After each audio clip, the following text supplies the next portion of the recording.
काय सांगाल? खरं तर आपण गेल्या अनेक दिवसांपासून या सगळ्या घोटाळ्यासंदर्भात बोलताय. सुपेकर असतील किंवा अमिताभ गुप्ता असतील यांच्यावर आरोप करताय, मात्र कारवाई होत नाही. काय नक्की घडतं? जेलमध्ये ज्या वेगवेगळ्या वस्तू खरेदी केल्या जातात त्याच्यामध्ये एका वर्षात 500 कोटीहून अधिक मोठा घोटाळा झाला हे उघड केलं आहे. आमचं म्हणणं होतं असं की सखोल चौकशी करा, याच्या मागं 3-4 वर्षामध्ये अजून काय काय झाले, दूध का दूध पाणी का पाणी होऊन जाईल आणि नेमकी या घोटाळ्याची व्याप्ती बाहेर येईल.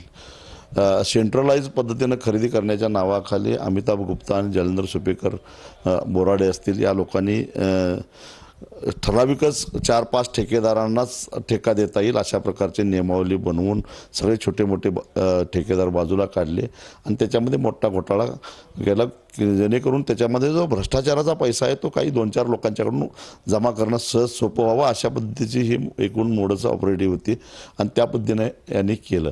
तेजस मोरेचं अशा पद्धतीनं मुख्यमंत्र्यांच्या गृहमंत्र्यांच्या आसपास असणं, त्यानंतर सचिवांनी तुम्हाला वरिष्ठ निर्णय घेतील म्हणून सांगणं, ही कडी कशी म्हणायची? नाही, याचाच अर्थ तेजस मोरे आणि याच्यासारखे जे काही मध्ये जे लोक आहेत, एक तर ते कुणासाठी तरी काम करत असावेत किंवा त्यांना सरकार घाबरत असावं, त्यांच्याकडे काहीतरी सरकारची गुपितं असावीत.